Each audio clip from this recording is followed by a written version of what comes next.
పూర్వీ ప్రతి 3 లక్షల కొనుగోలుకు ఒక బంగారు నాణెం ఉచితంగా పొందండి.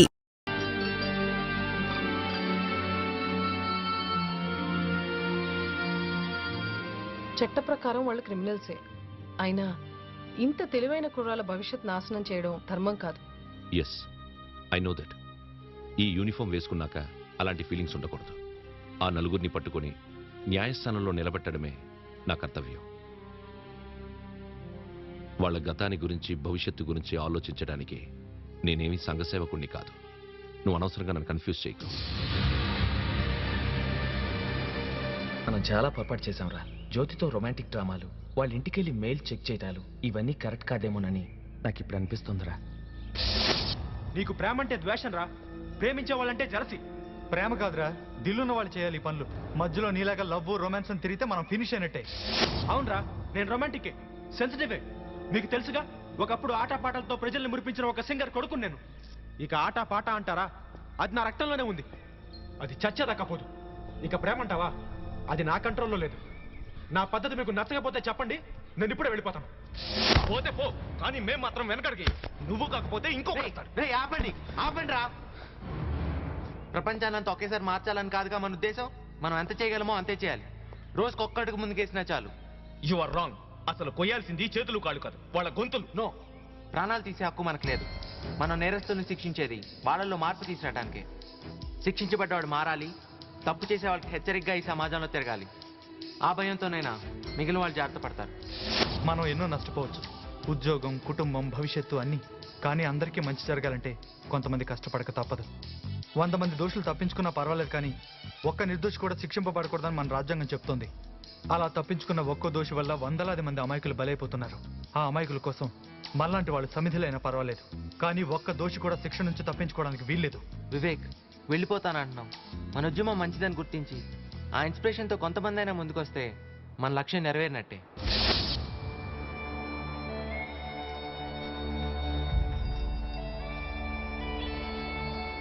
కొంచెం ఆలస్యమైంది. ఆకలిస్తుంది కదా. మా కోసం మీరు చాలా రిస్క్ తీసుకుంటున్నారు. ఇది రిస్క్ కాదు, నాకు చాలా ఇష్టమైన పనే నేను చేస్తున్నాను.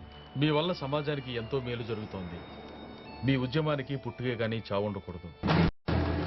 ఎల్లమ్మ జాతరలో ఘోరం, కల్తీ సారా తాగి వందలాది మంది మరణం. తాజా వార్త, తాజా వార్త. కల్తీ సారా తాగి వందలాది మంది మరణం. తాజా వార్త, తాజా వార్త. తాజా వార్త, తాజా వార్త. కల్తీ సారా తాగి వందలాది మంది మరణం. आज आंध्र प्रदेश के नलगोंडा जिले में शराब की दुर्घटना में 100 से ज्यादा लोगों की मृत्यु हुई और कई अन्य लोगों ने अपनी आंखों की दृष्टि खो दी। ये दुर्घटना देवी यल्लम्मा की पूजा में मनाया गया त्योहार में నల్గొండ జిల్లా సమీపంలో జరుగుతున్న ఎల్లమ్మ జాతరకు వచ్చిన భక్తులు కల్తీ సారా సేవించిన దుర్ఘటనలో 160 మంది మృతి చెందగా చాలా మంది దృష్టిని కోల్పోయారు. అరుణ్ కుమార్, మాటీవీ. पास वाले शहरों से डॉक्टरों और दवाइयों का प्रबंध किया जा रहा है। In a man-made disaster, more than 100 people died and many more lost their eyesight. ఈ దుర్ఘటనలో 160 మంది చనిపోయారని, 120 మంది చూపు కోల్పోయారని వార్తలు వస్తున్నాయి. చాలా మంది పరిస్థితి ప్రమాదకరంగా ఉండడంతో ఆ సంఖ్య పెరగొచ్చని అధికారులు భయపడుతున్నారు. Hospitals are full of victims. Doctors and other medical personnel are trying their best to treat the victims. Sandhya, NDTV. సారా కాంట్రాక్టర్ల స్వార్థం, ప్రభుత్వ అధికారుల నిర్లక్ష్యం, లంచగొండితనం వల్లే ఈ దుర్ఘటన జరిగిందని ప్రజలు కోపద్రిక్తులవుతున్నారు. మరణించిన వారు, చూపు కోల్పోయిన వారు, సావు బతుకుల మధ్య కొట్టుమిట్టాడుతున్న వారు, వీరందరి బంధువుల రోదనలతో ఆసుపత్రి వద్ద పరిస్థితి చాలా దయనీయంగా ఉంది. రవి, టీవీ9. ఆ జాతరకు వచ్చిన భక్తుల సంఖ్య లక్షల్లో ఉండటంతో అస్వస్థులైన వారి సంఖ్య చాలా అధికంగా ఉంది. నగరంలోని హాస్పిటల్స్ అన్ని బాధితులతో నిండిపోయాయి. ప్రసాద్, ఈటీవీ. మన సారా తాగి ఎంతమంది జనం చచ్చినందుకు ఏడుస్తారేంటయ్యా? జనాభా తగ్గిపోలా? జనం తెచ్చారని సారా అమ్మడం ఆపేస్తావా? అది సరే గాని మీరందరూ ఇక్కడ ఉండటం వల్ల చాలా సమస్యలు వచ్చేటట్టున్నాయి. నా పేరు బయటపడే ప్రమాదం కూడా ఉంది. కొన్నాళ్ళు మీరందరూ అండర్ గ్రౌండ్కి వెళ్ళిపోవటం మంచిది. అందుకే సింగపూర్ వెళ్ళటానికి ఏర్పాట్లు చేస్తున్నాను.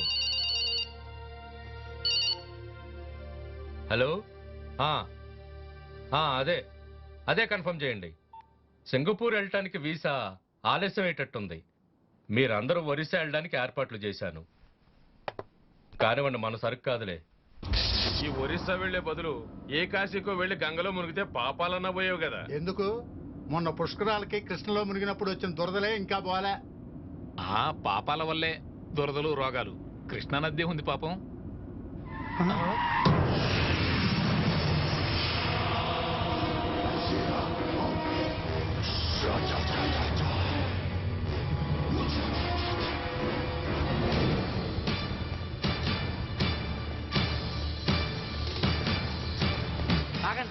తాగండి వందలాది మంది అమాయకులు చచ్చిపోవడానికి గుడ్డి వాళ్ళు అవడానికి కారణమైన మీ కల్తీ సారా తాగరా తాగు దీని రుచి ఎలా ఉంటుందో నువ్వు ఎప్పుడైనా చూసావా?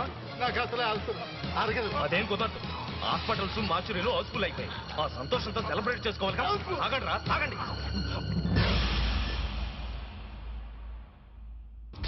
అసలు ఏం జరిగింది? మేము ఒరిస్సా పెడదామని కారులో బయలుదేరాం. వాళ్ళు ఎంతమంది వచ్చారు? మిమ్మల్ని ఎక్కడికి తీసుకెళ్లారు? ఐడియా లేదు సార్. చట్టం అనేది ఉందా? న్యాయం అనేది ఉందా? ప్రభుత్వం అనేది ఉందా అని నేను ప్రశ్నిస్తున్నాను. ముఖ్యమంత్రి గారికి తీరిగేది ఎప్పుడు చూసినా పార్టీలో గొడవలు సర్దటానికి, తన సీట్లోకి ఎవరూ రాకుండా చూసుకోవడానికి, ఖజానా నింపుకోవడానికే టైం సరిపోవడం వల్ల ఈ అవినీతిని భరించలేక జనం చట్టాన్ని చేతిలోకి తీసుకుంటున్నారు. ఈ సమస్య నుంచి పబ్లిక్ ను దారి మళ్లించడం కోసం ముఖ్యమంత్రి గారు స్టార్ట్ చేసింది ఈ తీవ్రవాదం అని నేను మీ అందరికీ ఒక్కడి నుంచి చెప్తున్నాను. ఇదంతా ముఖ్యమంత్రి గారి పనే, ముఖ్యమంత్రి గారి పనే అని నేను మనవి చేస్తున్నాను. ఈ తీవ్రవాదానికి నిరసనగా ఈ నెల 25వ తేదీన ప్రభుత్వ వ్యతిరేక దినంగా పాటిస్తున్నాం. బంధులు హర్తాళ్లు చట్టవిరుద్ధం అని సుప్రీంకోర్టు తీర్పు ఉంది కదా సార్. అందుకే కదా మా పేరు మార్చాం. వ్యతిరేక దినం. బంధే, పేరే మార్పు. పాల సప్లై, హెల్త్ సర్వీసులు, ప్రజల కోసం అన్ని ఫ్రీగా వదిలేస్తున్నాం. మిస్టర్ ఏసీపీ, అపోజిషన్ లీడర్స్ ఎంత అల్లరి చేస్తున్నారో మీరు చూశారుగా. అయినా ఏమిటి అరాచకం? ప్రజాస్వామ్యబద్ధంగా నడుస్తున్న మా ప్రభుత్వానికి వ్యతిరేకంగా పనిచేసే నలుగురు తీవ్రవాదులకి పబ్లిక్ సపోర్ట్ చేస్తుందా? అదే ఆశ్చర్యంగా ఉంది సార్. కంప్యూటర్లు ఎన్ని పెరిగిపోయాయో కంప్లైంట్స్ కూడా అన్నీ పెరిగిపోయాయి. రోజు రోజుకి ఈమెయిల్ ద్వారా వేల కొద్దీ కంప్లైంట్స్ వస్తున్నాయి. నో, ఒక రాష్ట్రంలో 2 ప్రభుత్వాలు ఉండకూడదు. సమాంతర ప్రభుత్వాన్ని నడపడానికి వాళ్ళెవరు, ఏం చేస్తారో ఎలా చేస్తారో నాకు అనవసరం. I want a solution immediately. Yes sir. Hello, 25వ తారీఖు ఇంట్లో ఫంక్షన్ ఉందయ్యా. ఏంటయ్యా పనులు? ఆ రోజు బంధు వచ్చాయి. బంద్ 24 అనుకున్నాం కదా సార్. ముందు అలాగే అనుకున్నాను లేవయ్యా. ఆ తర్వాత డేట్ మార్చా. ఆ రోజు మా మనవరాలి పుట్టినరోజు. హాయిగా ఇంట్లో ఉంటాను. ఇంకో విషయం, రోడ్డు మీద అంబులెన్సులు, పాల వ్యాన్లు తిరగొచ్చని పత్రికల వాళ్ళందరికీ చెప్పాను. కానీ రోడ్డు మీద ఏ బండి కనపడినా కాల్ చేయమని మన వాళ్ళందరికీ చెప్పు. నా పవర్ ఏంటో సీఎంకి తెలియాలి.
మీరందరూ కలిసి భోజనాలు చేసి వెళ్ళండి. ఎవ్వరూ మిస్ కావద్దు.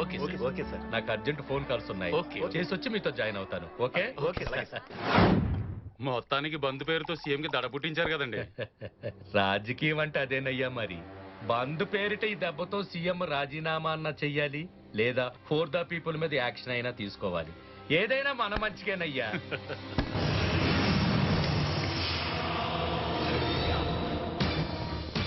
ఎవరు మీరు? మిమ్మల్ని అడుగుతున్నాను. ఎవరు మీరు?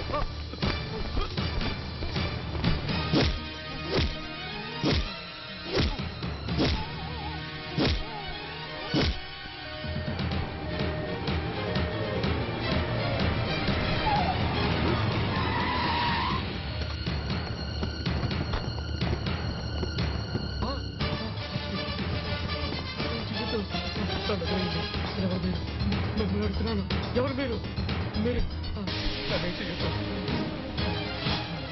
ఏ పార్టీ బంద్ చేసినా ప్రజల పరిస్థితి ఇలాగే దారుణంగా ఉంటుంది. మీకు శాంపుల్ చూపించాలనే ఇలా రోడ్డు మీదకి ఇచ్చాం. ఇలాంటి ఎక్స్పీరియన్స్ మీలాంటి నాయకులకి చాలా అవసరం. And for more videos, please subscribe to iDream. Please subscribe to iDream. Please subscribe iDream. And please subscribe to iDream. For more videos, subscribe to iDream. please like, share and subscribe to the channel. Congratulations, iDream. Subscribe to iDream. Subscribe to iDream. So subscribe to iDream Media, iDream ki iDream team అందరికి huge congratulations. Please subscribe iDream Media. Please subscribe to iDream.